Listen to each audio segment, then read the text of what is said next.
నామానికి స్తోత్రాలు. చేరుకుని వచ్చిన మీ అందరికీ కూడా ప్రభువైన యేసుక్రీస్తు నామములో వందనాలు తెలియజేస్తున్నామండి. దేవుని యొక్క మహాకృపను బట్టి దేవుడు తన రెక్కల క్రింద మనల్ని సురక్షితముగా ఉంచి సజీవులముగా దేవుని ఆరాధించడానికి, సేవించడానికి దేవుడు చూపిన కృపను బట్టి స్తుతిస్తూ, మరి దేవుడు మనకు అనుగ్రహించిన ఈ గొప్ప ప్రతిష్ఠిత దినాన్ని బట్టి దేవునిపైన స్తుతిస్తున్నాం. మరి పరిశుద్ధపరచుకోవడానికి, ప్రభుని సన్నిధిలో సరిచేసుకోవడానికి, ప్రభు కొరకు ఈ లోకంలో జీవించడం నేర్చుకోవడానికి దేవుడు మనకు ఒక మంచి సమయాన్ని అనుగ్రహించారు. ఈ ప్రతిష్ఠలో ఉండడానికి దేవుడు కృపనిచ్చారు. కాబట్టి కొంచెంసేపు దేవుని వాక్యమును ధ్యానం చేసుకొని మరి దేవుని ఆరాధించి దేవుని యొక్క మహిమను కొనియాడుదాం. రోమీయులకు రాసినటువంటి పత్రిక, రోమా పత్రిక 8వ అధ్యాయము, రోమా పత్రిక 8వ అధ్యాయము 26, 27 వచ్చిన భాగములను చదువుకున్నాం. అటువలే ఆత్మయు మన బలహీనతను చూచి సహాయము చేయుచున్నాడు. ఏలనగా మనము యుక్తముగా ఎలాగునా ప్రార్థించవలనో మనకు తెలియదు, కానీ ఉచ్చరింప సత్యము కాని మూలుగులతో ఆత్మ తానే మన పక్షముగా విజ్ఞాపనము చేయుచున్నాడు. మరియు హృదయములను పరిశోధించువాడు ఆత్మ యొక్క మనసు ఏదో ఎరుగును. ఏలనగా ఆయన దేవుని చిత్త ప్రకారము పరిశుద్ధుల కొరకు విజ్ఞాపనము చేయుచున్నాడు. ప్రార్థన చేద్దామండి. స్తోత్రము స్తోత్రము స్తోత్రము నాయన, ప్రేమ నమ్మకమైన తండ్రి, పరిశుద్ధుడా, శివాధిపతి, అద్వితీయ దేవ, ఉన్నవాడా అనేవాడా, భూత భవిష్యత్తు వర్తమాన కాలానికి ఏకరీతిగా ఉన్న సజీవుడగు దేవ, ఎవరూ సమీపింపరాని తేజస్సుల అమరత్వము కలిగి వశించు శ్రీమంతుడా, సర్వాధికారి యొక్క ప్రభువా, స్తోత్రములు. మొదటి వాడవు, కడపటి వాడవు, మృతుడు వైతివి కానీ సదాకాలము జీవించు జీవాధిపతి, దావీదు తాళపు చెవులు కలిగి ఎవరు వేయక తీయువాడును, ఎవరు తీయక వేయువాడునైనా సర్వశక్తి కలిగిన దేవానికి స్తోత్రములు చెల్లిస్తున్నాము నాయన. ఆకాశముని సింహాసనముగా, భూమి పాదపీఠముగా కలిగి నరుని అంతరంగమందు జీవాత్మ చేత జీవింపచేవాడా, నీకే వందనాలయ్యా. దేవా నాయన, నీ మహిమ, నీ మహాత్మ్యమును బట్టి నాయన, నీ యొక్క బుద్ధి జ్ఞాన బాహుల్యమును బట్టి ప్రభువా, నీకే వందనాలు చెల్లిస్తున్నాము నాయన. ఆకాశ వాహనుడా, మేఘ వాహనుడా, అగ్ని జ్వాలలను నా తండ్రి నాయన, వాయువులను సేనలుగాను దూతలుగా ఏర్పరుచుకొని ఏకకాలములో సర్వలోకమును సంచరించగలిగిన దేవుడవు. ఏకకాలములో ప్రతి భాషలో నాయన, ప్రతి భాషతోను నాయన, ప్రతి ప్రజలో నుండి నాయన, నీ నామమును బట్టి ప్రార్థించు వారికి ఉత్తరమిచ్చుటలో శక్తిమంతుడుగా ఉన్నారు. అయ్యా, నీకే వందనాలు చెల్లిస్తున్నాము.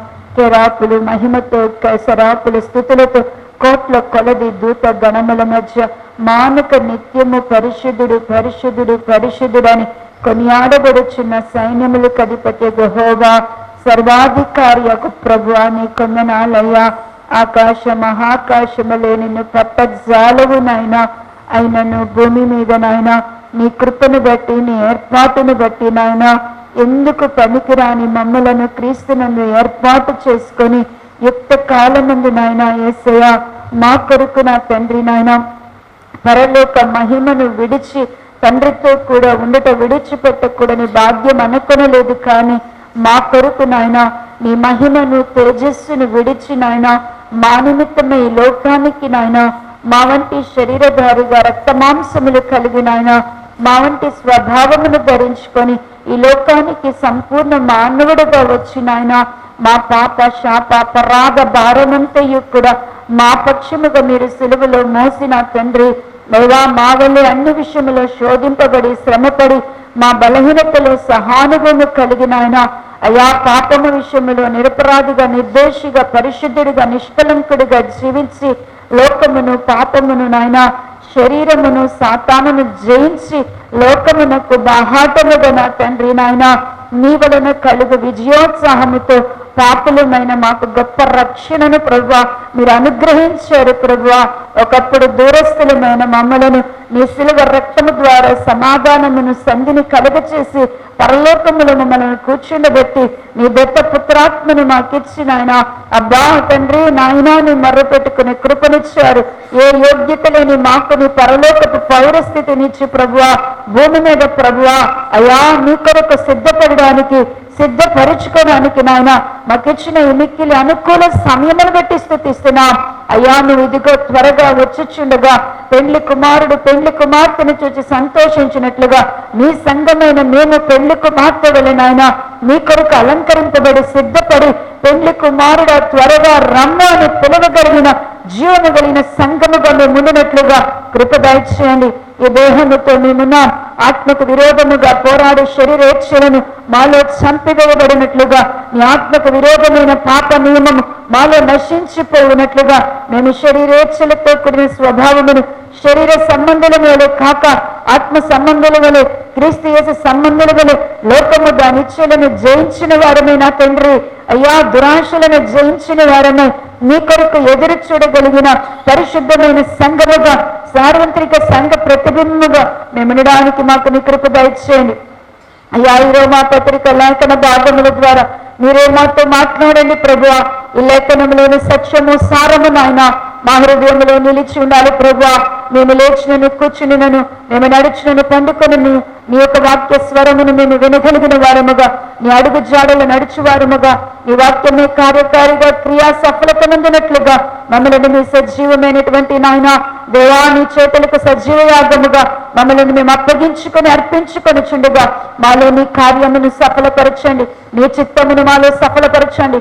నీ వాక్యము మాలో సఫలపరచబడి అయ్యా నెరవేర్చబడి నాయన మేమును ప్రభువా నీ వాగ్దాన దేశంలో నీ పోలికలు మేము నిలిచిండినట్లుగా మాలో ప్రతి ఒక్కరికి కృప దయచేయమని మీరే మీ నల్లని స్వరాన్ని మాకు వినబడచేయండి.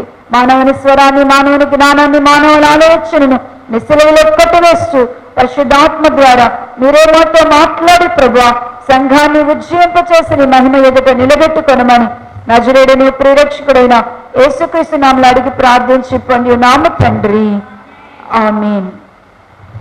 మరొకసారి అందరికీ వందనాలండి. చదవబడినటువంటి ఈ లేఖన భాగము ఈ రోమా పత్రిక 8వ అధ్యాయము మరి రోమా పత్రిక 1వ అధ్యాయము నుండి కూడా వచనము వెంబడి వచనము ధ్యానించడానికి పరిశుద్ధాత్మ దేవుడు ఎంతగానో తన కృపా సమృద్ధిని మన పక్షంగా చూపి ఉన్నారు. మరి ఈ వచనము వెంబడి వచ్చిన భాగంలో మనం 8వ అధ్యాయంలోనికి ప్రవేశించడానికి ప్రభు పరిశుద్ధాత్మ సహాయం చేశారు. ఈ 8వ అధ్యాయ భాగములో మరి ఆత్మ సంబంధమైన దేవుని బిడ్డలు క్రీస్తు యేసునందు రక్షింపబడిన దేవుని పిల్లలు ఎలాగున తమను స్థిరపరుచుకోవాలా దేవుని పిల్లలు ఎలా స్థిరపడాలి అనేది ఈ లేఖన భాగమే స్పష్టీకరిస్తుంది. ప్రభు రాజ్యములో ఎవరు దేవుని యొక్క సన్నిధిలో మహిమపరచబోతున్నారో ఎవరు దేవుని రాజ్యములో ఉండబోతున్నారో ఈ అధ్యాయము ద్వారానే స్పష్టముగా మనకి తెలియపరచబడుతుంది. మరి దేవుని సంఘములో అందరము పిలువబడిన వారముగా కనబడుతున్నాము, కానీ దేవుని ఏర్పాటులోనికి వచ్చేవారు కొద్ది మందిగానే ఉన్నారు. ఆ కొద్ది మంది ఎవరు మరి ఈ లేఖన భాగము ద్వారా వ్రాయబడుతుంది. ఎవరైతే సంఘములో ఆత్మ సంబంధులుగా అనగా ఆత్మానుసారమైన మనసు కలిగి ఆత్మ స్వభావము కలిగి ఆత్మ ఫలమును ఫలించుచు దత్తపుత్రాత్మను కలిగి నిరీక్షణ కలిగి దేవుని ప్రత్యక్షత దినము కొరకు కనిపెడతారో వారే మరి దేవుని యొక్క రాజ్యములో దేవునితో కూడా ఉండబోయేటువంటి వారు. ఎవరైతే క్రీస్తు కొరకు శ్రమ పడబోతున్నారో యేసుక్రీస్తు నిమిత్తము ఎవరైతే శ్రమానుభవాన్ని కలిగి ఉంటున్నారో క్రీస్తు కొరకు ఎవరైతే క్రీస్తు శ్రమల్లో పాలువారై ఉంటారో వారే రేపు దేవుని యొక్క మహిమలో కూడా వారసులుగా నిలవబోతున్నారు. మరి ఈ విషయాలన్నీ కూడా పరిశుద్ధాత్మ ద్వారా మనము ధ్యానం చేస్తున్నాం.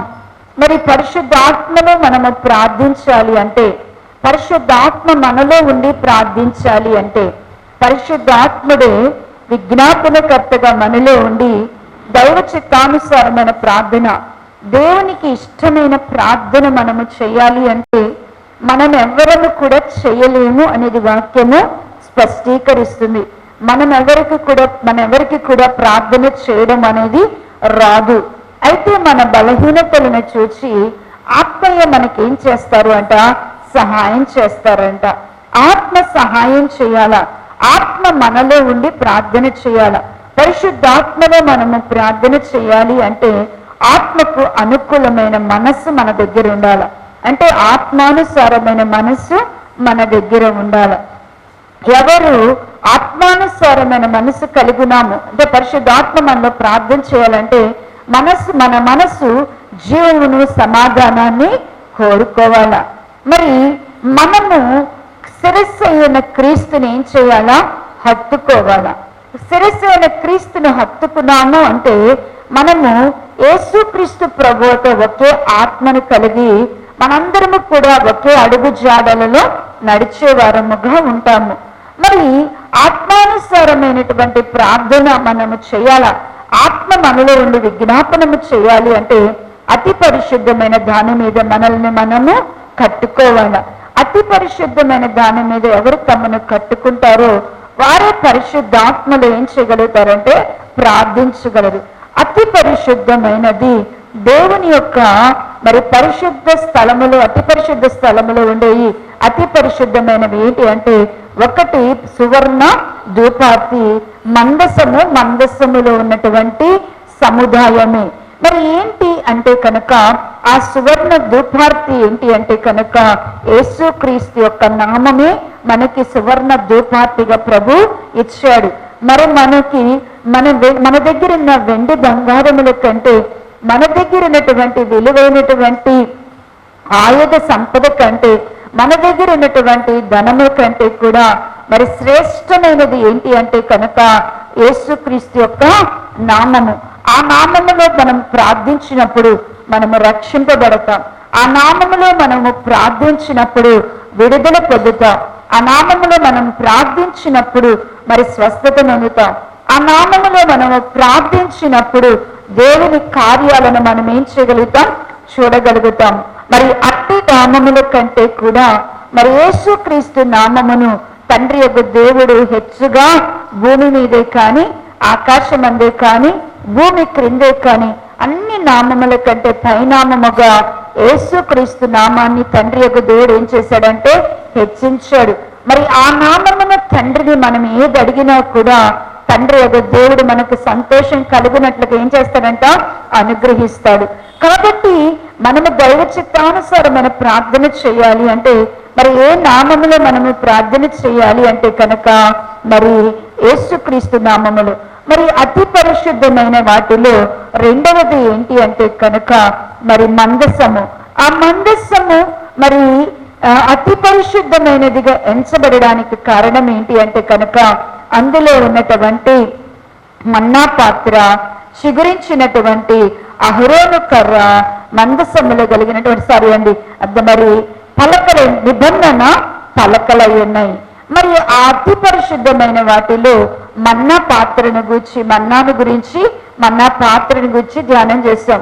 ఇజ్రాయేలు ప్రజలకు దేవుడు ఎందుకు మన్నాను ఇచ్చాడు, పైనుండి వారికి ఆహారాన్ని ఎందుకు దేవుడు కురిపించాడు, ఆ మన్నాను తినడం ద్వారా వారు ఏం పొందుకోవాలని దేవుడు కోరుకున్నాడో ధ్యానం చేశాం. రెండవదిగా చిగురించినటువంటి అహరోను కర్ర. ఆ చిగురించిన అహరోను కర్ర వల్లే దేవుని పిల్లలు కూడా అతి పరిశుద్ధమైన దాని మీద మనం కట్టబడాలి అంటే మనం కూడా చిగురించిన అహరోను కర్రలాగా ఉండాల. చిగురించిన అహరోను కర్ర చిగురించడానికి కారణం ఏంటి?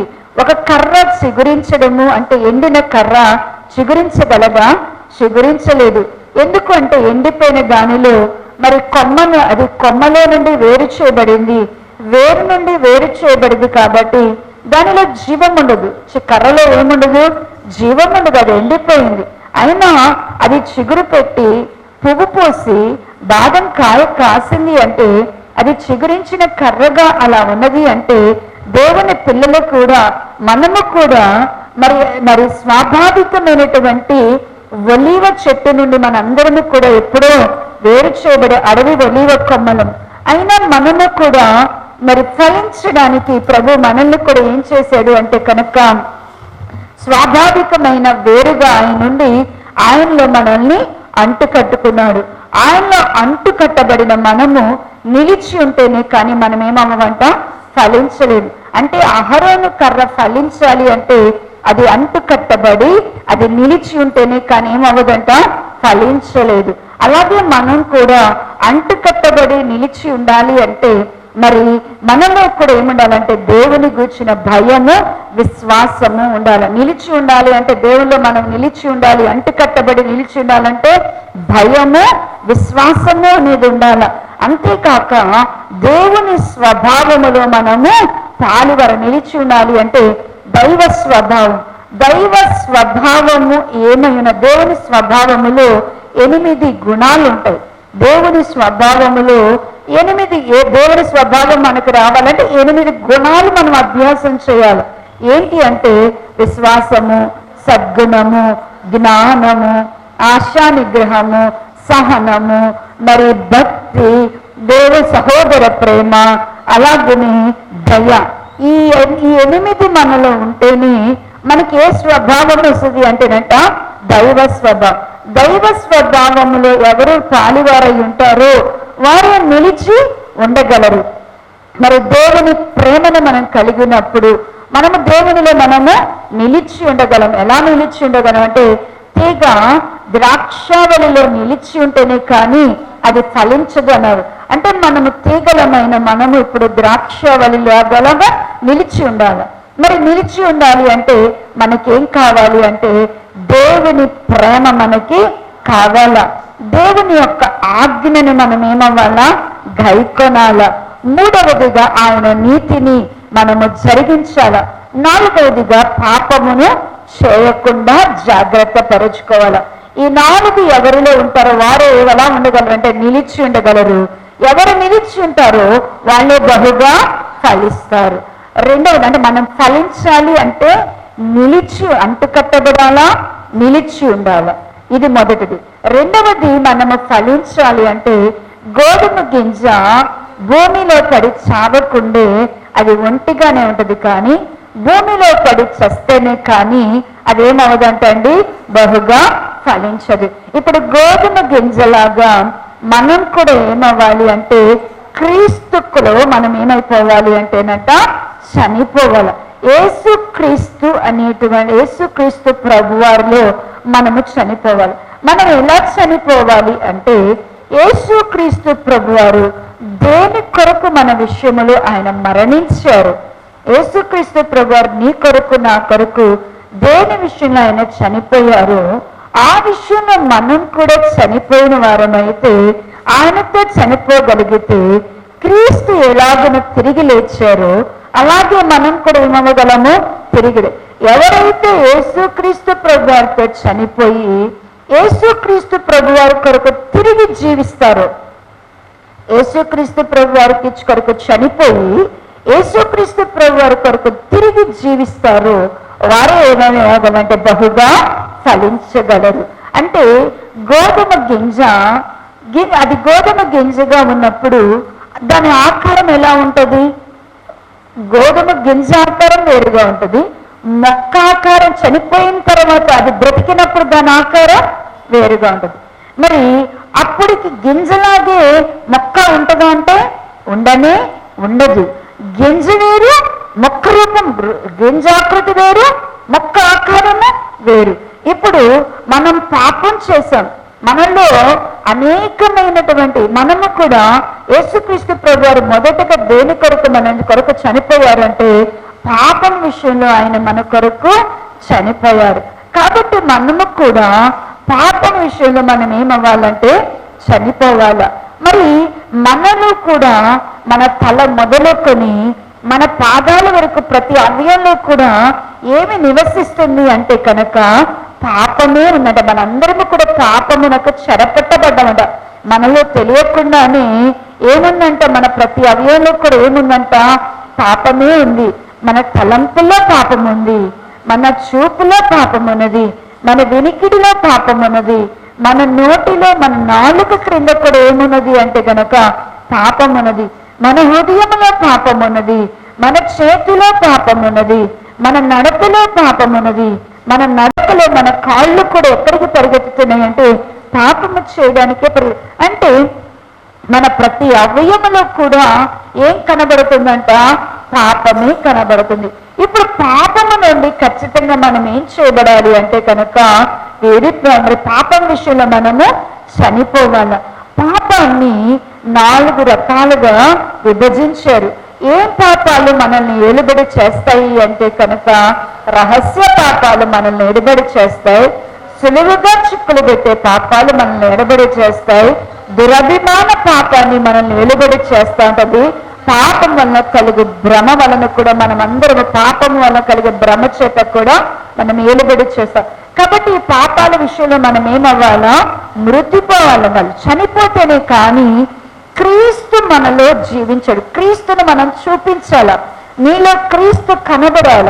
నీలో క్రీస్తును చూపించాలి అంటే పాపం విషయంలో ఖచ్చితంగా మనం ఏమైపోవాలా? చనిపోవాలా. పాపం విషయంలో మనం చనిపోకుండా మనలో యేసుక్రీస్తును మనం ఎంత మాత్రము కూడా చూపించలేము. రెండవదిగా యేసుక్రీస్తు ప్రభువారు ధర్మశాస్త్రము నిరర్ధకము చేయడానికి ఆయన ఏం చేశారు అంటే కనుక ధర్మశాస్త్ర విషయములో చనిపోయారు. పౌలు గారు కూడా నేను నీతిమంతుడిని కావాలి, నాలో క్రీస్తుని నేను చూపించాలి అంటే నేను కూడా ధర్మశాస్త్ర విషయంలో నేను ఏమైపోవాలనుకున్నాడంటే చనిపోవాలి అనుకున్నాడు. ధర్మశాస్త్ర విషయంలో మరి పౌలు గారు కూడా ఏమైపోయాడంట? చనిపోయాడంట. ధర్మశాస్త్ర విషయంలో మనము చనిపోవడము అంటే ధర్మశాస్త్రముల ద్వారా ఏ ఒక్కడు కూడా ఏమవ్వడు అంటే పరిశుద్ధుడని కానీ నీతిమంతుడని కానీ తీర్చబడలేదంట. ఇప్పటి వరకు ధర్మశాస్త్రమును బట్టి మానవాళిలో ఎవరికి కూడా ఏమవ్వలేదంట. ఎందుకంటే ఒక్క ఆజ్ఞను అతిక్రమించినా కూడా, ఒక్క విధిని కట్టడాన్ని తప్పిపోయినా కూడా మనం అన్ని విషయాలలో కూడా తప్పిపోయినట్లే ధర్మశాస్త్రము వలన మరణానికి బలం వచ్చిందంట. ధర్మశాస్త్రం వలన ఎవరు బలం పుంజుకున్నారంట? మరణానికి బలం వచ్చిందంట.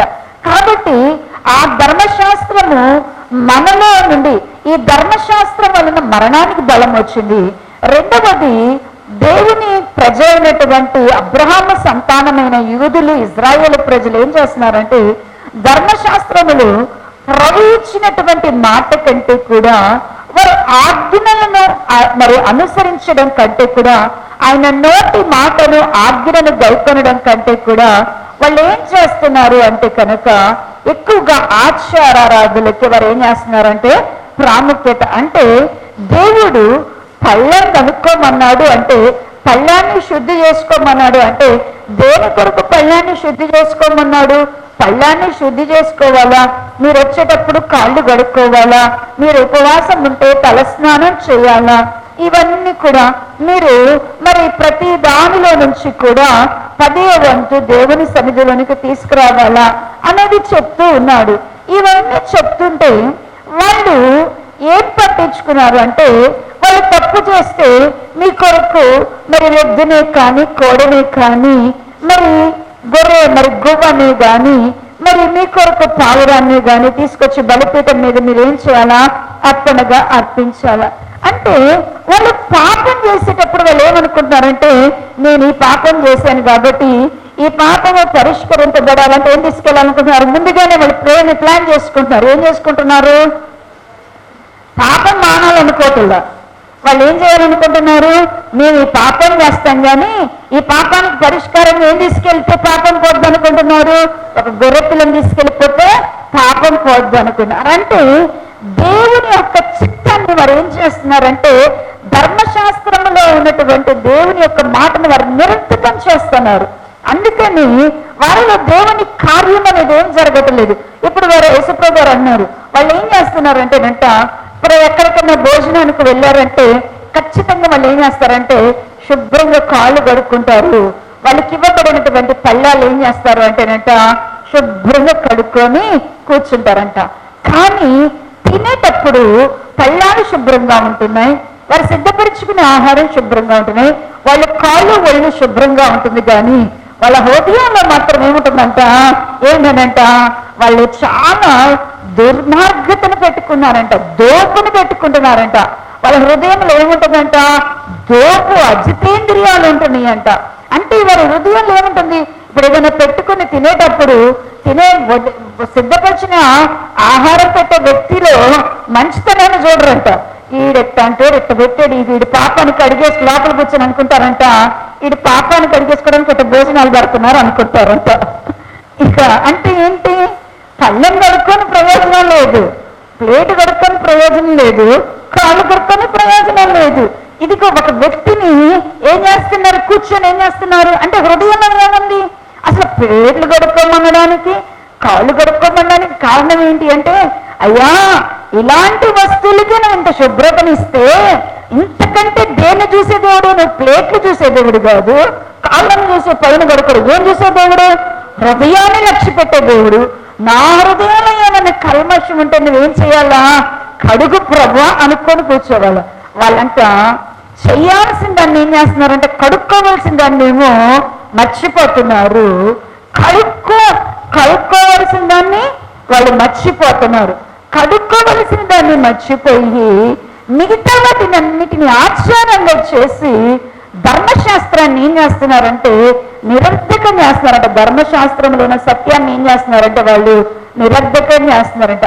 అందుకొరకు దేవుడు ఏం చెప్పారు అంటే, దేవుడు ఏమన్నాడు అంటే కనుక, ధర్మశాస్త్రం వలన ఎవ్వరు కూడా నీతిమంతులుగా కానీ, ధర్మశాస్త్రం వలన ఎవ్వరు కూడా పరిశుద్ధులుగా కానీ, ధర్మశాస్త్రం వలన ఎవ్వరు కూడా విమోచింపబడ్డం కానీ జరగటలేదు. కాబట్టి ఒక వ్యక్తి ధర్మశాస్త్ర విషయంలో కూడా క్రీస్తును చూపించాలి అంటే, ధర్మశాస్త్ర విషయంలో కూడా ఆ వ్యక్తి ఏమైపోవాలంటే చనిపోవాలి అనుకున్నారంట. మూడవదిగా దేని విషయంలో చనిపోవాలి మనము అంటే, భూ సంబంధమైన వాటి విషయంలో కూడా మనము చనిపోవాలి. ఎందుకు అంటే కనుక యేసుక్రీస్తుతో కూడా లేపబడ్డాం. మనం యేసుక్రీస్తుతో బాప్టిజం పొందాము అంటే, మనం యేసు ప్రభుతో బాప్టిజం అసలు ఎందుకు పొందాం, బాప్టిజం మనం ఎందుకు పొందాం, బాప్టిజం పొందడాల్లో ఒకటి పాప క్షమాపణ నిమిత్తం అయితే, రెండవది ప్రభుతో కూడా ఉండడమే. సదాకాలము ప్రభుతో ఉండడానికి మనం ఏమవుతున్నామంట, బాప్టిజం అనేది పొందుతున్నాం. ఇప్పుడు బాప్టిజం పొందిన మనము క్రీస్తుతో కూడా నిజంగా మనం లేపబడితే, లేపబడిన వారు దేనిని దృష్టిస్తారు, పైనున్న వాటిని వెదకాల. ఎందుకు అంటే కనుక భూమి మీద మనకి ఇవ్వబడిన ఆయుష్కాలము 80 సంవత్సరాలు, 70, 80. మనం బ్రతికితే మనకు ఆయుష్ అంటే 70, 80. ఆ తర్వాత మనం ఎక్కడ ఉండాలా, అది ముందే మనం ఏం చేయాలంట, నిర్ణయించుకోవాలా. మనం ఎక్కడ ఉండాలి అనేది మనం నిర్ణయించుకోవాలి. భూమి మీద నీకు నాకు ఇవ్వబడిన ఆయుష్కాలము ముగిస్తుంది. ఈ 70 సంవత్సరాలు, 80 సంవత్సరాల కొరకు దేవుడు నిన్ను నన్ను పుట్టించలేదు. ఈ లోకమున దేవుడు నిన్ను నన్ను 70 సంవత్సరాలు, 80 సంవత్సరాల కొరకు దేవుడు మనల్ని ఏమీ పుట్టించలేదు. మరి ఎందుకు నిన్ను నన్ను పుట్టించాడు? దేవుడికి ఉన్నటువంటి నీ ఎడల నా ఎడల ఉన్నటువంటి సంకల్పం ఏంటి? నీ ఎడల దేవునికి, నీ ఎడల నా ఎడల కలిగినటువంటి దేవుని యొక్క సంకల్పం ఏంటి? దేవుని యొక్క ఉద్దేశం ఏంటి?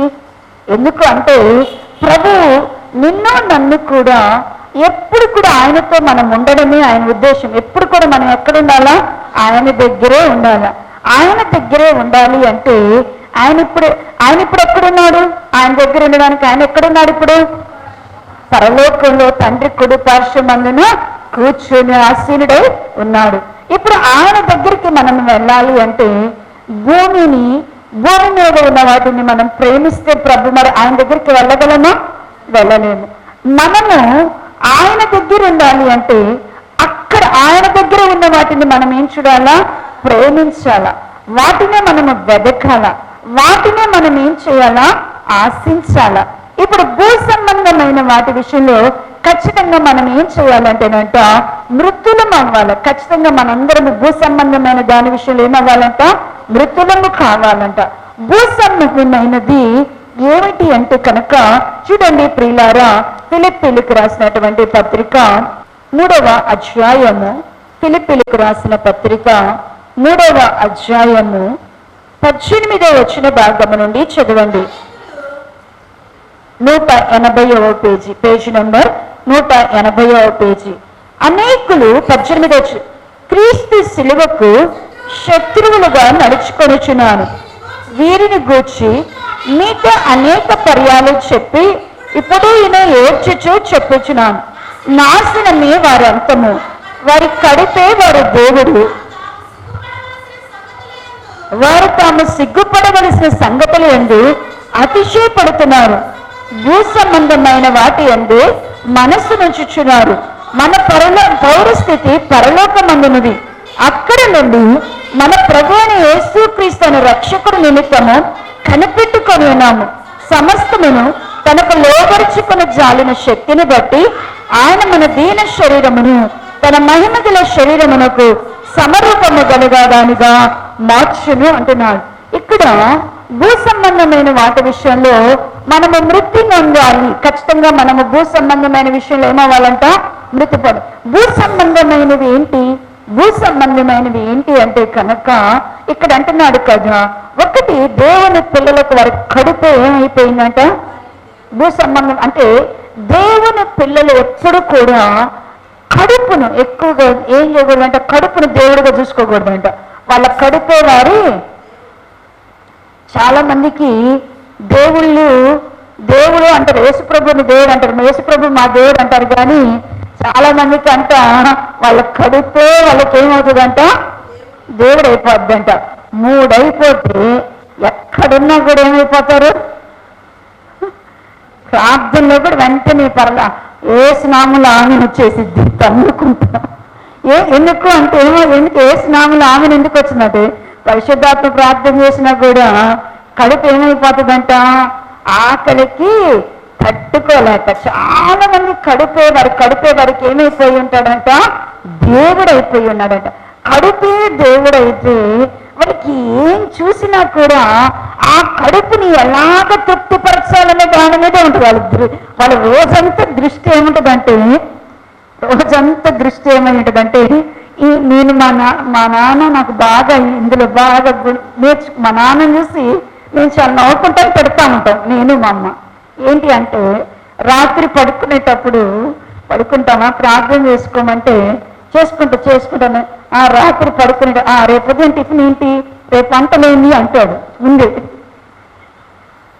అంటే రాత్రి చెప్పేసేయాలి ఆయనకి ఏం టిఫిన్ అంటే ఆయన జహోకి అనుకూలమైన టిఫిన్ రేపుందా లేదా అని ముందే నిర్ణయించుకుంటారు అన్నమాట. కోరిక అని అడుగుతారు, రేపు టిఫిన్ ఏంటి, మళ్ళా భోజనం వంటలు ఏంటి అంటే అలాగ ముందు రాత్రి మధ్యాహ్నం భోజనం అయిపోగానే మళ్ళీ అంటారు సాయంత్రం ఏం కూరలు ఇయ్యనా, సాయంత్రం ఏమన్నా ఉన్నాయా అంటారు.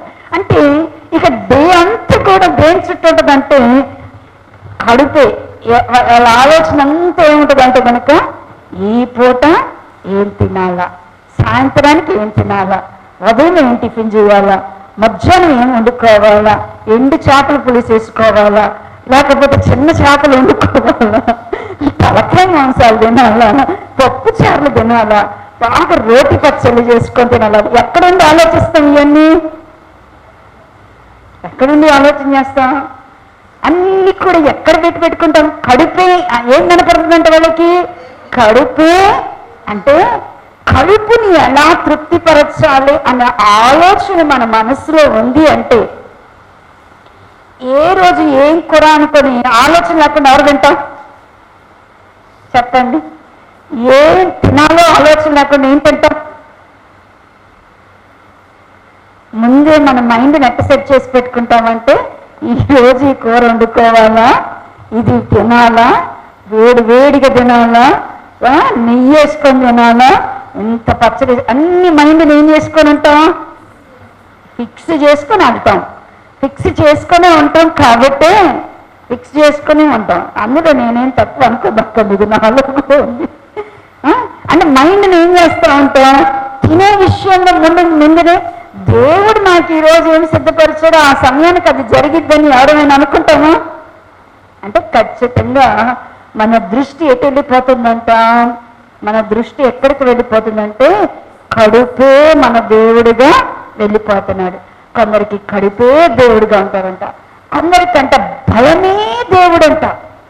వాళ్ళకి ఏం దేవుడిగా పెట్టుకుంటారంట, వాళ్ళకంట కొంచెం వీక్నెస్ వచ్చినా కూడా ముందు ఎక్కడికి వెళ్ళిపోవాలా, కొంచెం వీక్నెస్ కొంచెం బలహీనమైనా కూడా వాళ్ళకి ఏమీ ఉండదు, తట్టుకోలేరు అనమాట.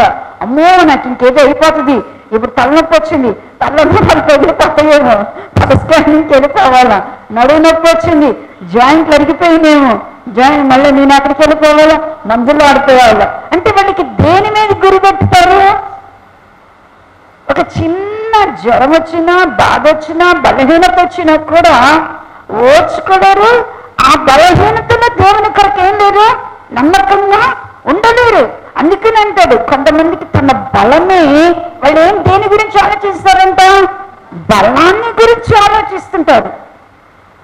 మనం భూ సంబంధమైన వాటి మీద మనసు పెట్టట్లేదంటే నాకేమున్నాయి లేండి, అంత అయిపోయి నీకు ఉన్నాయంత లేకపోతే అంత అనుకుంటుంటాం. కానీ అని దేవుని పిల్లలు అనుకుంటాం, ఏముంది లేండి మాకేమి, మా యొక్క జీవితంలో ఏముంది ఇస్తే అంటారేదంటే. కడుపుని పట్టించుకోకుండా ఎప్పుడైనా ఉంటున్నామా? బలమైన గురించి ఆలోచించకుండా ఎప్పుడైనా ఉంటున్నామా? మన చేతి పని గురించి మనం ఆలోచించకుండా ఏమైనా ఉంటున్నామా? ఎన్ని ఎక్కడ ఉన్నాయి చెప్పండి. హోషేయ గ్రంథము 14వ అధ్యాయం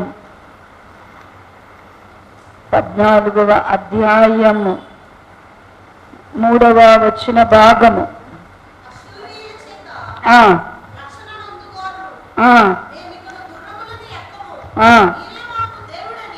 మీరే మాకు దేవుడని మేమిక మీదట మా చేతి పనితో చెప్పము. ఏం చెప్తారంట? దేవుడని ఎవరికి చెప్తారంట? ఎప్పుడు దాకా దేవుడని ఎవరు అనుకున్నారంట? వాళ్ళు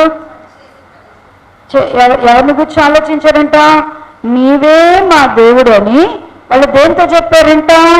వాళ్ళ చేతి పనులతో చెప్పుకున్నారు. అంటే దేవుని బిడ్డలైన మనము దేవుణ్ణి ఆరాధిస్తాం, కానీ మన హృదయంలో భూ సంబంధమైన దాని మీద ఏం చేస్తాం? మనము మనస్సు పెడతాం.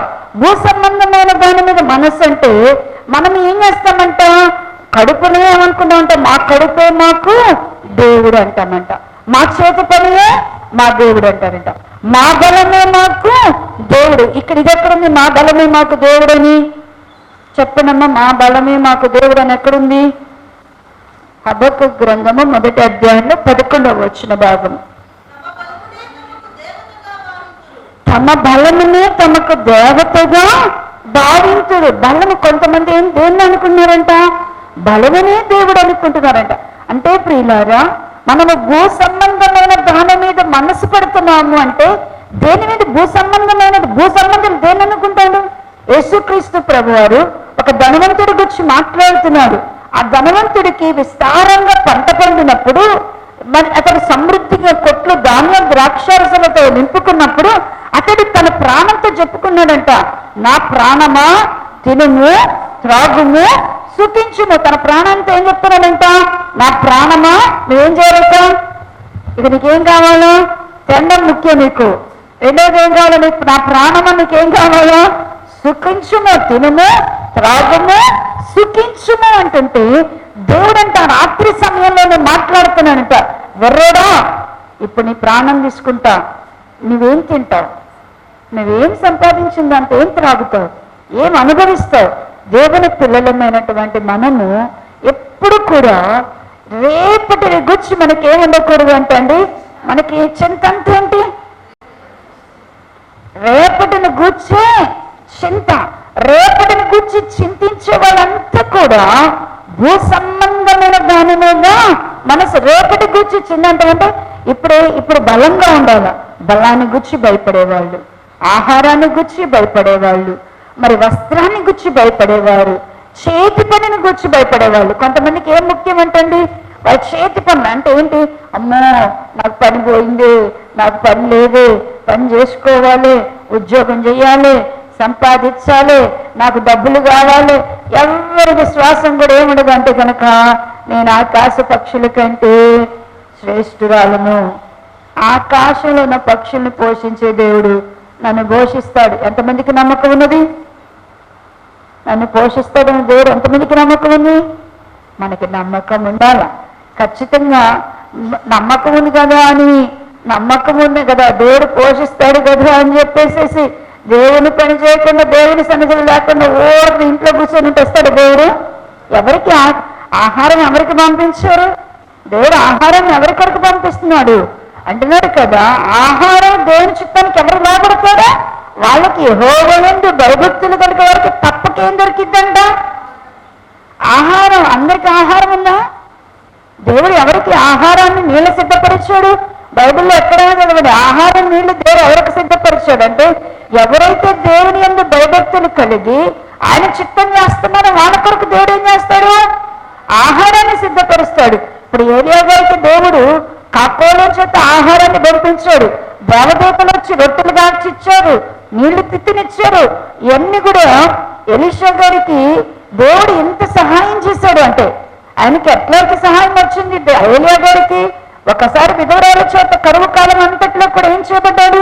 పోషింపబడ్డాడు. ఒక కాలంలో కేదారు నది దగ్గర ఆయన ఏం చేశాడు? కెతురా నది దగ్గర ఏం చేయబడ్డాడు? ఆయన కాకోలం చేత ఆయన రోజు కూడా ఏం చేయబడ్డాడు? పోషింపబడ్డాడు. మరలా ఆయన బది వృక్షం క్రింద ఉన్నప్పుడు దేవదూత దిగి వచ్చి ఆయనకు రొట్టెను ఆహారాన్ని సిద్ధపరిచి ఇచ్చి నీళ్లు తిత్తినిచ్చాడు. మరి ఏలియా గారికి దేవుడు ఇట్లా ఆహారం ఇచ్చాడంటే, ఏలియా గారు ఊరికని కూర్చుంటే ఇచ్చాడా? ఊరికని కూర్చోడానికి ఇచ్చాడా? ఏలియా గారితో ఉన్నాడు కదా, ఇది తిని త్రాగు, నీకు ఇంకా చాలా దూరం, నీకు పని ఉంది, దేవుని పని ఉంది. ఆ ప్రయాణం చేయడానికి నీకేం కావాలా? ఆహారం కావాలా? ఇదిగో ఈ కరువు కాలంలో నిన్ను పోషిస్తున్నావంటే ఎందుకు?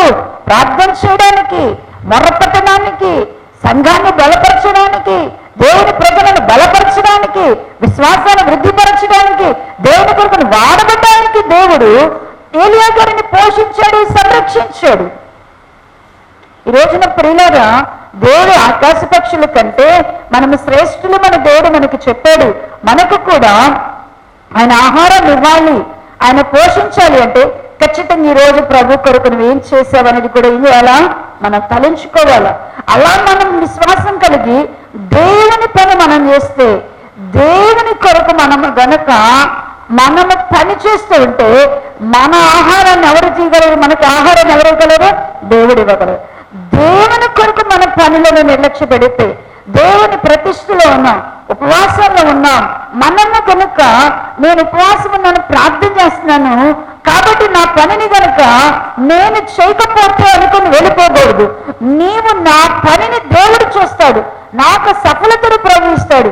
నా ప్రభు సమయాన్ని నేను ప్రభుకే ఇవ్వాలి, నా ప్రభు సమయాన్ని నా ప్రభుకే ఇవ్వాలి అనుకున్న వారి జీవితంలో మాత్రం ఖచ్చితంగా ఆ యొక్క ఫలాన్ని దేవుడు వారికి, వాళ్ళు ఎంత సమయంలో సంపాదన అయితే పోగొట్టుకుంటారో అంత సంపాదన దేవుడు తిరిగి వాళ్ళకి ఏం చేస్తాడంట? ఇస్తాడు. ఖచ్చితంగా ఇస్తాడు. ఖచ్చితంగా ఇవ్వగలిగిన దేవుడు. మన చేతి పనిని మనం చూసుకొని, మన చేతి పని మనం దేవుడు అనుకొని వెళ్ళిపోయామనుకోండి, దేవుని పనిని వదిలిపెట్టి మనం కష్టపడాల్సిందే కానీ దేవుడు ఇవ్వడం అంటూ మనము చూడము. అలాగనే దేవుడు మన బలాన్ని నమ్ముకోకూడదు. ఎప్పుడు కూడా మనం బలంగా ఉంటేనే, ఈ రోజు నాకు కాళ్ళు నొప్పి వగ్గితేనే నేను మందిరానికి వస్తాను, నాకు తలనొప్పి లేకపోతేనే పాట పాడతాను, నాకు బాగా గొంతు నొప్పి లేకపోతేనే నేను దేవుని సన్నిధిలోకి వెళ్తాను, నాకు ఆ జ్వరం లేకపోతే, ఏది పరిస్థితిలో ఉన్నా మన బలాన్ని మనం ఎప్పుడు చూసుకోకూడదంట. మనం ఏమి చేయాలి అంటే కనుక దేవుని బలం మీద మనం ఆధారపడితే ఖచ్చితంగా ప్రభు మనకి ఏం చేస్తారంటే తన బలాన్ని మరి పౌలు గారి దేవుని సన్నిధిలో ఏడ్చాడంట. మనకి తెలుసు 2 కొరింథీ పత్రిక 12వ భాగంలో ఆయన ముమ్మారు దేవుని సన్నిధిలోనికి వెళ్ళి ఏడ్చాడంట, దేవుని దగ్గర మొర్ర పెట్టుకున్నాడంట. అయ్యా, ఈ ముళ్ళుని బట్టి నేను ఎంతగానో సాతాను నన్ను శోధించినట్టుంది అయ్యా, ఇది తాళలేకపోతున్నాను ప్రభువా, నీ చిత్తమైతే నా యొద్ద నుండి తీసే ప్రభు అని దేవుని సన్నిధిలో అడిగితే దేవుడు అన్నాడు కదా, నా కృప నీకు చాలు అన్నాడు. నా కృప నీకు చాలు అంటే నా కృప నీకు ఎట్లా చాలు చెప్తే అప్పుడు దేవుడు ఆ విషయం అన్నాడు, నువ్వెప్పుడు బలహీనుడువో అప్పుడు నీకు బలాన్ని ఇస్తాను అంటేనట. పౌలు గారు ఇది అర్థం చేసుకున్నాడు, దేవుని యొక్క మాటను అర్థం చేసుకున్నాడు.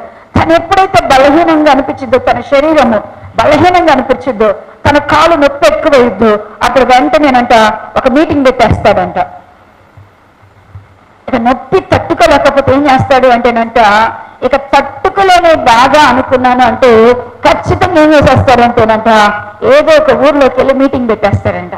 మీటింగ్ పెట్టేసి ఇక దేవుని పరిస్థితి ఇక ఎప్పుడైతే దేవుని సన్నిధిలో ఆ బలహీనతలో వెళ్ళి నిలబడతాడు. మీరు అది మీకు కావాలంటే మీకు అర్థం అవడానికి కొరకు మళ్ళీ చదివిస్తాను. 2 కొరింథీ పత్రిక 12వ అధ్యాయం 8వ వచన భాగము నుండి చదువు. 166 పేజీ. అది నా యొద్ద నుండి తొలగిపోవాలనని దాని విషయమై ముమ్మారు ప్రభువుని వేడుకొంటిని. అందుకు నా కృప నీకు చాలును, బలహీనత యందు నా శక్తి పరిపూర్ణమగుచుడని ఆయన నాతో చెప్పెను. కాగా క్రీస్తు శక్తి నా యందు నిలిచిన నిమిత్తము విశేషముగా నా బలహీనత యందు బహు సంతోషముగా అతిశయపడుదును. నేను ఎప్పుడు బలహీనుడగునో అప్పుడు బలవంతుడిని గనుక క్రీస్తు నిమిత్తము నాకు కలిగిన బలహీనతలోను, నిందలోను, ఇబ్బందిలోను, హింసలోను, ఉపద్రవములోను నేను సంతోషించుచున్నాను. ఇక్కడ బలహీనతలో దేవుని సన్నిధిలో అంట ఆయన ఎప్పుడైతే బలహీనుడు అవుతాడో వెంటనే దేవుని కొరకు పనిచేయడం ప్రారంభిస్తాడంట. ఎప్పుడైతే దేవుని పనిచేయడం ప్రారంభిస్తాడో అప్పుడు ఆయన మీదకి ఏం దిగి వస్తుందంట, దేవుని యొక్క శక్తి. దేవుని శక్తి ఎప్పుడైతే ఆయనకు వచ్చిద్దో అప్పుడు తనకేం తగ్గిద్దంట, అప్పుడేం తగ్గిద్దంట, ఆయనకున్న నొప్పి, బాధ, బలహీనత తగ్గిద్దంట. అంటే మనం ఏం చేస్తాం, బలహీనత వస్తే ఏం చేస్తాం, బలహీనత వస్తే మనం రాం, అంతేనా? బలహీనత వస్తే మనం మానేస్తాం దేవుని పనిని. బలహీనత వస్తే మనం ఆటంకం వస్తే మనం ఏం చేస్తాం, దేవుని పనిని మానేస్తాం. మనం ఏమనుకుంటాం, బలం ఉండి మనం ఏం చేయాలనుకుంటాం, దేవుని పని చెయ్యాలనుకుంటాం. బలం ఉండి మనం ఎప్పుడు చేయలేం, బలంగా ఉండి మనం దేవుని పని చేయలేం. కానీ మనం బలహీనలమై ఎప్పుడు దేవుని యొక్క బలము శక్తి మీద ఆధారపడతామో అప్పుడు మనం ఏం అనుభవించగలుగుతామంటే మన బలహీనతలో దేవుని యొక్క శక్తి, దేవుని యొక్క బలము, దేవుని యొక్క కార్యం అనేది చూడగలం. ప్రియా దేవుని పిల్లలారా, మనము భూ సంబంధమైన వాటి విషయంలో ఏమైపోవాలో, మనము మృత్యులము అవ్వాలా. భూ సంబంధమైన వాటిలో మనము మృత్యులము కావాలి అంటే భూ సంబంధమైనది ఏంటంటే, భూ సంబంధమైన వాటి విషయంలో మనం మృత్యులం అవుతున్నామంటే మనం ఎప్పుడు దేన్ని చూసుకుంటామంటే కనుక నా దగ్గర బలం ఎంతుంది, నా కడుపు ఎలా ఉంది, నా యొక్క చేతి పని వలన నేను బలంగా ఉన్నానా, అంటే నేను సమృద్ధిగా ఉన్నానా, నేను ఆకలి లేకుండా ఉన్నానా, నేను ఆరోగ్యంగా ఉన్నానా, అప్పుడు మాత్రమే నేను ఏం చేయగలను అనుకుంటామంటే దేవుడిని వెదకగలము అనుకుంటాం. కానీ ప్రియులారా, మనం ఎప్పుడైతే భూ సంబంధమైన వాటి విషయంలో మృత్యులం అవుతామో, భూ సంబంధమైన వాటి విషయంలో మనం ఎప్పుడైతే మృతులం కాగలమో, మనం ఎప్పుడైతే మనం ధనమును చూసి అతిశయపడక మనకు కలిగిన దేనిని మనం ఆధారంగా చేసుకోకుండా, మనము దేనిని ఆధారంగా చేసుకోకుండా ప్రభు కొరకు మనము ప్రభుని వెతుకుతామో అప్పుడు మాత్రమే మనం ఫలించగలమంట. మనం ఏం చేయగలము? ఈ ఒక్క పూట కోసం ఏం పోగొట్టుకున్నాడు యేషావు? జ్యేష్ఠత్వాన్ని పోగొట్టుకున్నాడు, అంతకన్నా మారు మనసును కూడా పోగొట్టుకున్నాడు. నాకు అది భలే బాగా, జ్యేష్ఠత్వం పోతే పోయింది. ఏం పోగొట్టుకున్నాడంట ఆయన? ఏం పోగొట్టుకున్నాడంట? మారు మనసు పొందే అవకాశాన్ని పోగొట్టుకున్నాడు. మనలో కూడా ఇలాంటి చేదైన వేరు మనలో కనుక ఉంటే మనం ఏం చేయాలి? ఖచ్చితంగా మన ధనాన్ని బలంగా ఎప్పుడు కూడా, కొంతమందికి ధనమే ఏంటంటే, ధనం కూడా ఏంటంటేనంట విగ్రహమే. కొందరు ధనాన్ని ఏమనుకుంటారంటేనంట బలం అనుకుంటారంట. సామెతల గ్రంథం అంటాడు ధనమే ప్రాకారం అనుకుంటారంట. మనం ధనమే బలం అనుకుంటే ధనాపేక్షనే అంటాడు కదా. కొంతమంది ధనాన్ని బలం అనుకుంటారు. ఆ ధనాన్ని నువ్వు బలం అనుకున్నంత కాలం ప్రభుని వెతుకుతావా? ధనం వచ్చినాడు దేవుడు నీకు బాగా, నువ్వు ఎక్కడైనా చూడండి ఆది నుంచి దేవుని భక్తులు అసలు తినడానికి బట్టలు లేకుండా పరిచయం చేసినప్పుడు, బట్టలు ఒంటి మీద ఒక బట్ట, బండ మీద ఒక బట్ట ఉన్నప్పుడు పరిచర్య చేసినప్పుడు పరిచర్యలో ఉన్న వాళ్ళు ఎట్టున్నారు? డబ్బులు వచ్చిన తర్వాత వారు ఎలా పరిచర్య చేశారు? దేవుడు కనికరించి డబ్బులు ఇచ్చారు అనుకోండి, ఆ తర్వాత ఎంత నమ్మకంగా చేశారు? మనం అనుకుందాం అన్నీ ఉన్నప్పుడు మనం బాగా నమ్మకంగా దేవుని పని చేస్తాం అనుకుంటే అదేదో యోగుకి ఒక్కరికి సాధ్యమైందేమో, కానీ కొంతకాలం ధనం ఉండి ప్రభు కొరకు నమ్మకంగా ఉంటాము అనేది అది అబద్ధమే. ధనం వస్తే నేను నమ్మకంగా ఉంటాను అనుకోవడం ఏంటంటే అది అబద్ధమే. ఎంతమంది సేవకులు పతనం అవడానికి, ఎంతమంది మహామహులైన సేవకులు, మహామహులైనటువంటి సేవకురాండ్రు పాడైపోవడానికి కారణం ఏంటి అంటే కనుక ధనమే. వాళ్ళ ఆత్మీయతను పాడు చేసింది ధనమే. మనం దాని మీద ఇప్పుడు దేవుని దగ్గరికి వచ్చి కూడా దేని మీద మనసు పెడతాం? దేవుని దగ్గరికి వచ్చి ధనం మీద మనసు పెడతాం. దేవుని దగ్గరికి వచ్చి ధనం మీద మనసు పెడితే ధనమే ధనం అనుకుంటే మనం ఎలాగునా ప్రభు కొరకు ఫలించగలం? ధనం వస్తే అన్నదానం ఒక్కడే చేస్తాం. ధనం వచ్చిన వాళ్ళు ఏం చేయగలరు అంటే అన్నదానాలే చేయగలరు, అన్నదానాలు చేయగలరు, ఏయో ట్రస్టులు పెట్టగలరు. అంతేకాని ధనం లేకుండా మనం దేని కొరకు పనిచేస్తామంటే ఆత్మల కొరకు పనిచేస్తాం. ఆత్మను సంపాదించడం ముఖ్యమా? ఆత్మను సంపాదించడం ముఖ్యమా? మనం ఈ ఒక దాన ధర్మాలు చేయడం ముఖ్యమా? ఆత్మలను సంపాదించడం ముఖ్యం. దేవుడికి ఏం కావాలా? ఆత్మను సంపాదించడానికి ఏమక్కర్లేదు, ధనం అక్కర్లేదు.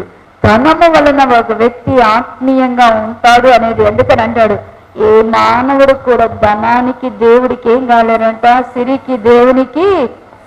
మనం ఒకవేళ ధనవంతులు, అందుకని అన్నాడు మీరు ధనవంతులు అవ్వాలని ఎప్పుడు కూడా ఏం అవ్వకూడదంట, మనం కోరుకోబాకండి అన్నాడు కదా. సొలొమోను అంట ఆయన అడిగాడు అంటున్నాడు, అయ్యా ఏమడుగుతున్నాడు ఆయన ఏం అడుగుతున్నాడు? నాకు అధికమైన ధనం ఇస్తే నేను ఎవరిని మర్చిపోతాను? ధనం ఎక్కువైపోతే ఎవరిని మర్చిపోతారని ముందే చెప్పేస్తున్నాడు. నేను నిన్నే మర్చిపోతానయ్యా, నిన్నే నిర్లక్ష్యపడతాను. ధనం ఎక్కువైపోతే మనం ఫస్ట్ మర్చిపోయేది, నిర్లక్ష్య పెట్టేది ఎవరిని? దేవుణ్ణి. అలాంటి దేవుణ్ణి మర్చిపోయి దేవుణ్ణి విడిచిపెట్టేటువంటి ధనం మీద మన మనసుంటే మనం ఫలించగలమా?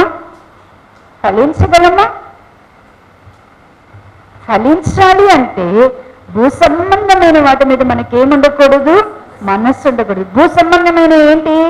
ధనము, బలము, చేతి పని, కడుపు. ఈ నాలుగుటి మీద మనకేముండకూడదు, మనస్సు ఉండకూడదు. ఈ నాలుగుటి మీద మన మనసు ఏం చేయాలా? చంపి వేసుకోవాలా. ఈ నాలుగుటి గురించి ఆలోచించకూడదు. దేవుడు ఈరోజు ఆహారం నీకు ఇవ్వలేదా, నీ కడుపును పోషించలేదా, నువ్వు దాని కూడా ఏం చేయాలా? దాని కొరకు కూడా నువ్వు ఏం చేయాలా? సంతోషించాలా. దాని కొరకు కూడా నువ్వేం చేయాలా? సంతోషించాలా. దానియేలుని తీసుకెళ్ళి ఎక్కడేసారు? తీసుకొచ్చి సింహాల బోన్లో వేస్తే సింహాల బోన్లో ఉన్న దానియేలు గారు ఏం చేస్తున్నాడు? సింహాల ముందు కూర్చొని ఏం చేస్తున్నాడు? ఆయన ప్రార్థన చేస్తున్నాడు. మనం కూడా ఏ పరిస్థితిలో ఉన్నా మనం ఏం చేయాలో? దేవుని సన్నిధిలో ప్రార్థన చేయాలి. ఇర్మియా గారినంట కొట్టి 2 కాళ్ళకి బొండలు వేసాడు. 2 కాళ్ళకంట నడవకుండా ఆయనకంట ఏంటి అంటే గనక 2 కాళ్ళు నడవకుండా సంఖ్యలు కట్టి దానికి పెద్ద కర్ర, అటు ఇటు కాళ్ళకి ఏంటంటే కర్ర పెట్టేస్తారు నడవడానికి లేకుండా. చేతులకు సంఖ్యలు వేసి గుంటలో, ఎలాంటి గుంటలో దింపారంటేనంట కింద మురుగుడు నీళ్ళు వచ్చే గుంటలో దింపారంట. ఆయన్ని దింపితేనంట దేవుడంట ఆ పరిస్థితిలో కూడా వాళ్ళు ఎలా ఉన్నారు అంటేనంట ప్రార్థన చేస్తున్నారు.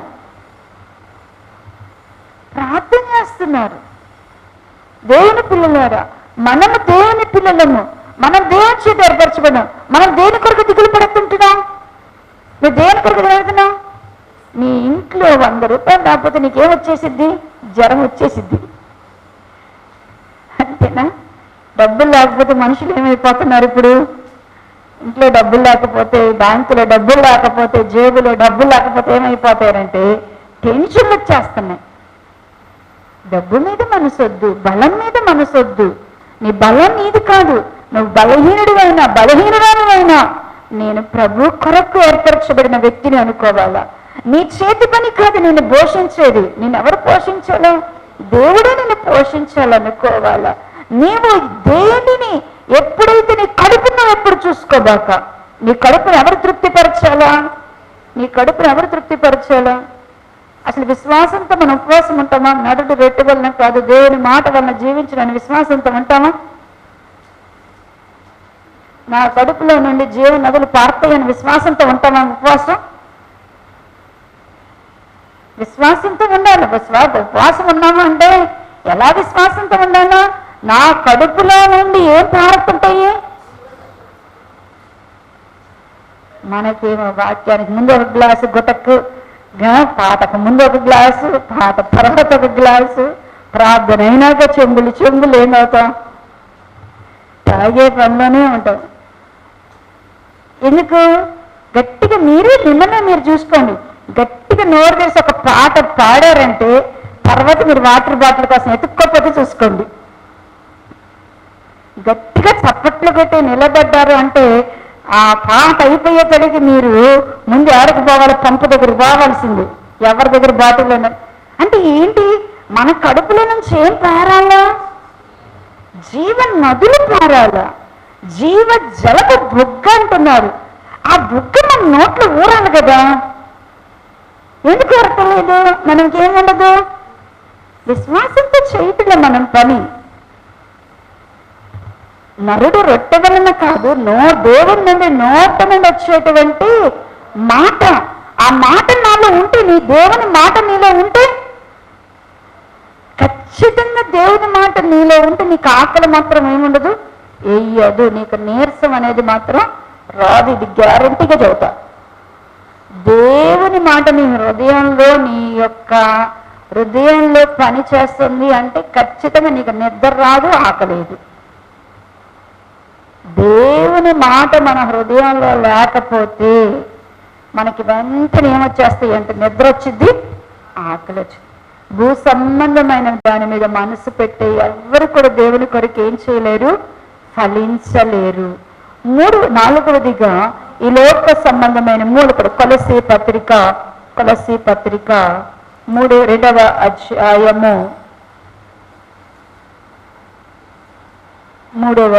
2వ అధ్యాయము కొలసీ పత్రిక 2వ అధ్యాయం 20వ వచన భాగం చదివితే, మీరు క్రీస్తుతో కూడా లోకము యొక్క మూలపాఠముల విషయములో మృతి పొందిన వారైతే లోకములో బ్రతుకుచున్నట్టు మనుషుల ఆజ్ఞలను పద్ధతులను అనుసరించట చేత పట్టుకోవద్దు, రుచి చూడవద్దు, ముట్టవద్దు అనే విధులకు మీరు లోబడినలా అవన్నీ వాడుకునే చేత నశించిపోవును.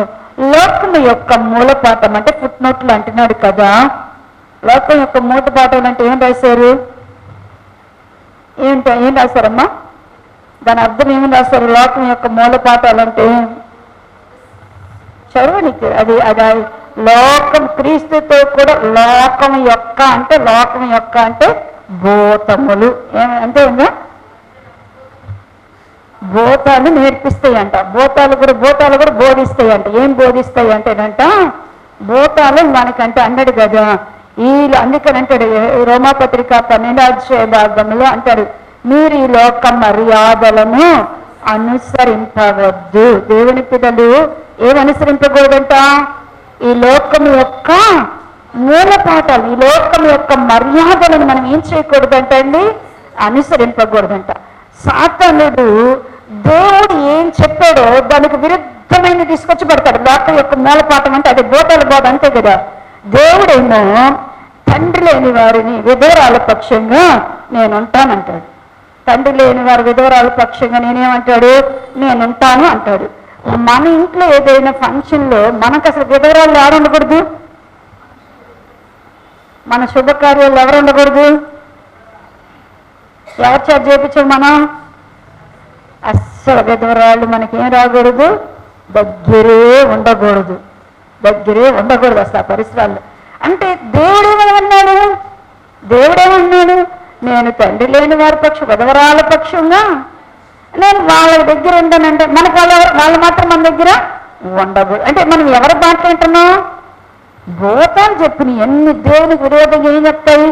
భూతాలు నేర్పిస్తాయి, భూతాల బోధ. అందుకని భూతాలు ఏం చేస్తాయి అంటే కనుక దేవుడు యేసు ప్రభు వారు ఆయనకి ఏమన్నది? యేసుక్రీస్తు ప్రభు వారు ఏమైంది?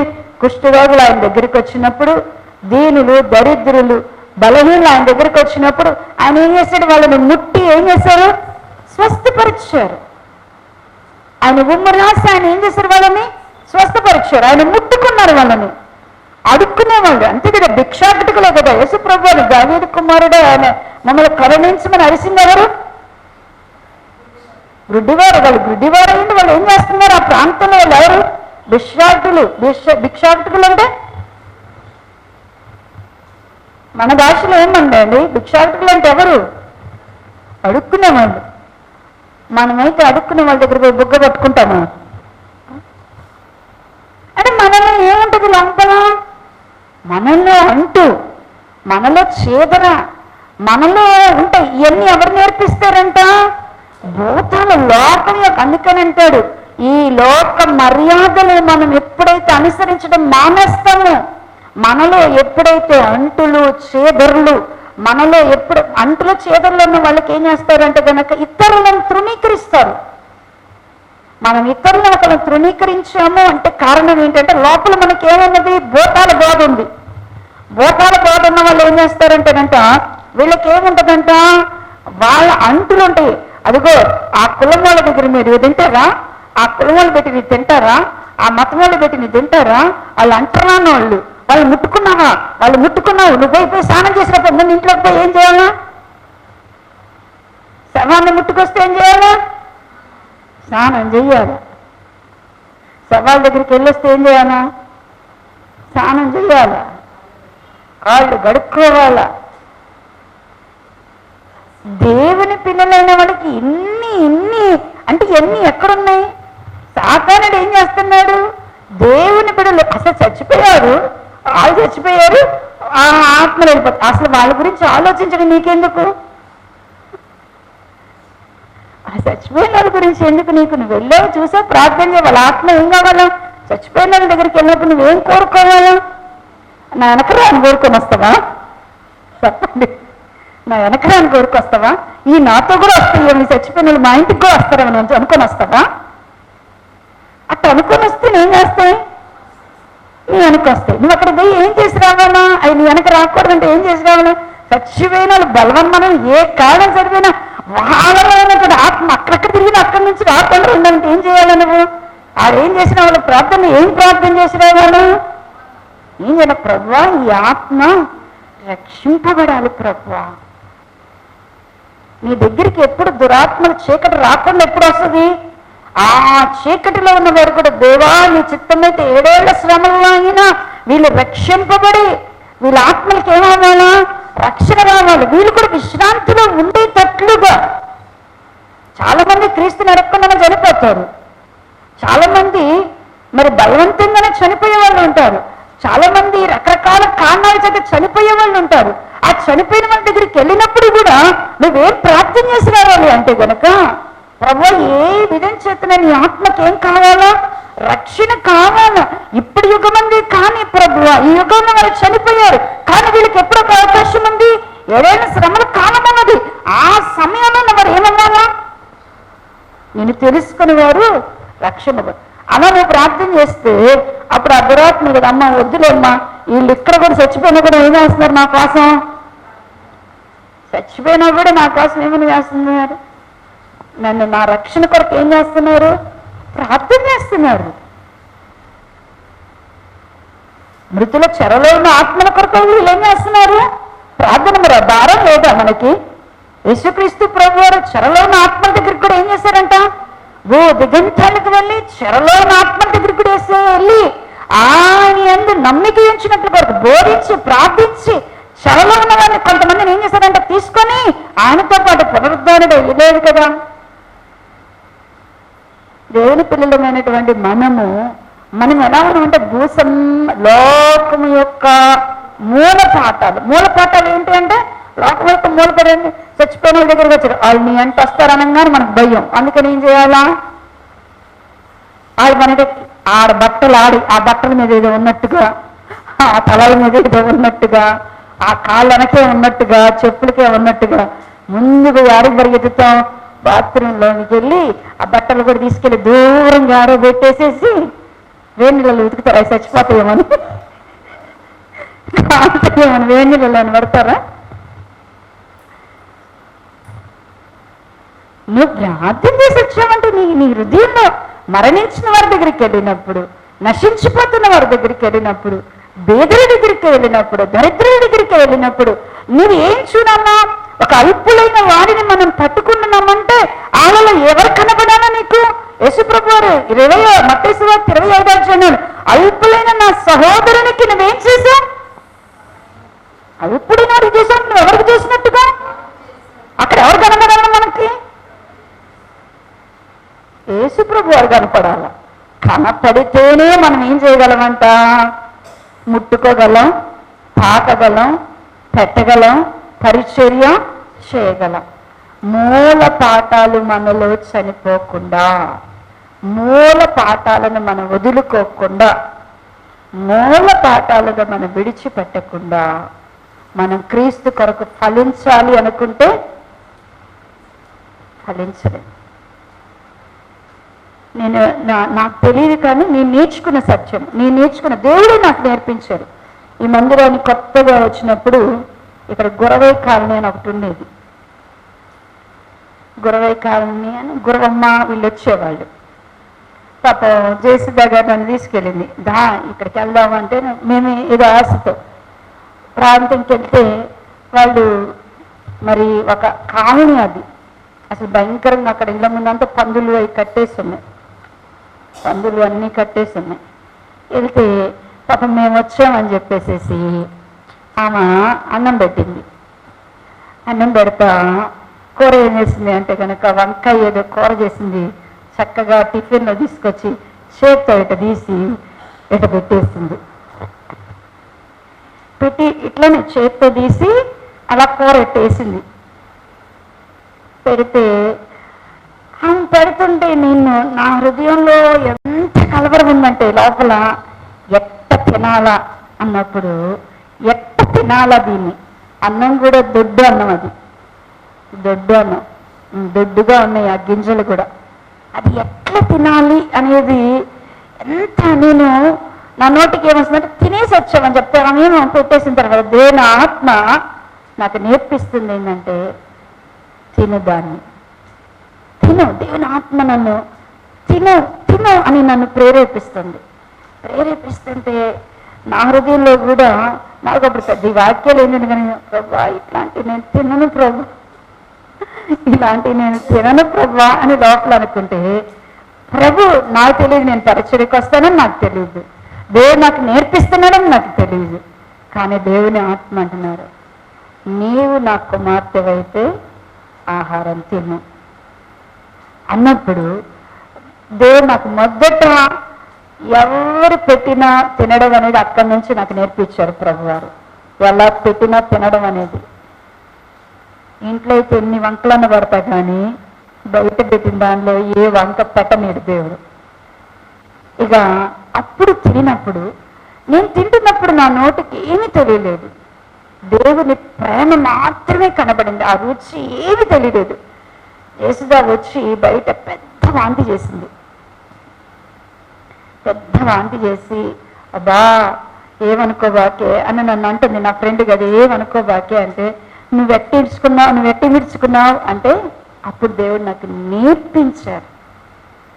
నేర్పించారు ప్రతి విషయంలో.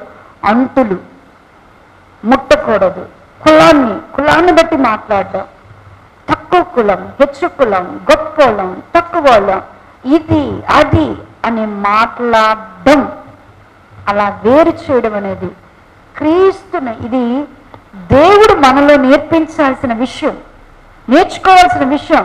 మనం మూల పాఠాల్లో చనిపోకపోతే మనం క్రీస్తు కొరకు ఏమవ్వలేము, ఫలించలేము. ఒకవేళ మనలో కూడా ఇలాంటివి ఉంటే ఖచ్చితంగా ప్రభు కొరకు మనం ఏమవ్వాలా? సరి చేసుకోవాలా. పాపములో మృతులం అవ్వాలా. దేవుని పిల్లలమైన పాప విషయంలో ధర్మశాస్త్రంలో మనం ఏమవ్వాలా? మృతులం అవ్వాలా. భూ సంబంధమైన వాటి విషయంలో మృతులం కావాలా. లోకం యొక్క మూల పాఠాల్లో కూడా మనం ఏం చేయాలా? మృతులం అవుతేనే కానీ, ఈ విషయంలో మనం చనిపోతేనే కానీ క్రీస్తు కొరకు మనం ఏం చేయలేము? ఫలించాల. ఇప్పుడు మనం ఫలిస్తున్నామంటామా? ఎందుకు మనం ఫలించట్లేదు? ఎందుకు మనం ఫలించలేకపోతున్నాం? పౌలు గారు ఇదే చేశారు. ప్రభు పౌలు గారు ఇది నేర్చుకున్నారు కాబట్టి ఆయన ఆ పోడ ప్రయాణంలో కొట్టబడి ఎక్కడికి వెళ్ళాడంట? అనాగరికమైనటువంటి ఒక ద్వీపంలోనికి విసిరివేయబడ్డారు. అనాగరికమైనటువంటి ద్వీపంలోనికి వెళ్తే అక్కడంతా కూడా ఆహార కల్మషాన్ని బట్టి అంట రక్తపు విరోచనాలు అయినాయి అంట. రక్త విరోచనాలు అయినాయి అంటే అది ఎంత అంటే భయంకరమైన ఆహారం తింటూ అవుతాయి. అలాంటి వారి మధ్య పౌలు గారు వాళ్ళ పెట్టే ఆహారం తింటూ, వాళ్ళ పెట్టే ఈయన గురించి మా తమ్ముడు చెప్పాడు. ఒక పుస్తకం రాశారంట, పుస్తకం ఉందంట. దాంట్లో అంట పౌలు గారు ఆ ద్వీపంలో ఉన్నంత కాలం అంట పామును వండి పెట్టారంట.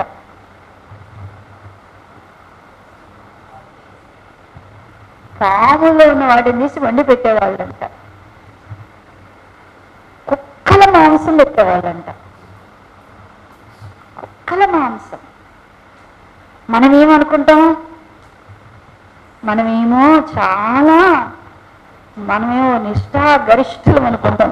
కానీ దేవుడంట ఎంతగా నలగొడతాడంటే దేవుడి బిడలను మనలో ఉన్న లోకం యొక్క మూల పాఠాలంటే భూతముల యొక్క బోధ మనలో ఈ లోక మర్యాదలను అనుసరించడం అనేది పూర్తిగా మనం ఏమవ్వాలా? మానవేయాల. అప్పుడు మాత్రమే క్రీస్తు కొరకు మనం ఏం చేయగలము అంటే ఫలించగలము. నువ్వు ఫలిస్తేనే ఒక ఆత్మ నువ్వు ఏం చేయగలవు? సంపాదించగలవు. మనం ఫలించగలేదు కాబట్టి ఏం రావట్లేదు మన దగ్గరికి. మనం ఎవరిని సంపాదించలేకపోతున్నాం? దేవుని రాజ్యాన్ని విస్తరించలేకపోతున్నాం, ఆత్మలను సంపాదించుకోలేకపోతున్నాం. మనం ఎప్పుడైతే ఫలించడం ప్రారంభిస్తామో, మనం అదే కదా ఆదివారం మీరు పరలోక రాజ్యంలో ఒక ఆగిన చెట్టు ఏం చేస్తుంది? ఒక పక్క ఫలిస్తుంది, ఫలించిన చెట్టు కాబట్టి, ఎదిగిన చెట్టు కాబట్టి ఆ చెట్టు మీదకి ఏమొచ్చి కూర్చున్నాయి? ఆకాశ పక్షులు వచ్చి కూర్చున్నాయి. అదే ఆ చెట్టు ఫలించకుండా నేను ఇంత చిన్న గింజను అంత చెట్టుని అవుతానంటే, దేవుని బిడ్డలు ఫలించాలి. ఫలమిచ్చే చెట్టు దగ్గరికి ఎవరొస్తారు? ఆకాశ పక్షులు వస్తాయి, భూజంతువులు వస్తాయి. ఈ లోకములో దేవుడు ఫలించిన దాని దగ్గరికి దేవుడు ఏం తీసుకొస్తాడు? అనేక ఆత్మలను తీసుకొస్తాడు. ప్రియా దేవుని సంగమ, నీవు ఇంకా దేని విషయంలో ప్రభు మృతునందాలని కోరుకున్నాడు? గోధుమ గింజ భూమిలో పడి చచ్చినట్లుగా నీవు కూడా క్రీస్తు దేని కొరకైతే చనిపోయి మృతునంది తిరిగి లేచాడు, ఆ విషయంలో నీవు కూడా మృతునంది ప్రభు కొరకు జీవించడానికి ఎప్పుడైతే తిరిగి నూతన సృష్టిగా మార్చబడతావో అప్పుడే నువ్వేం చేయగలవు? బహుగా ఫలించగలవు. అట్టి కృప దేవుడు సంఘానికి దయచేయునుగాక.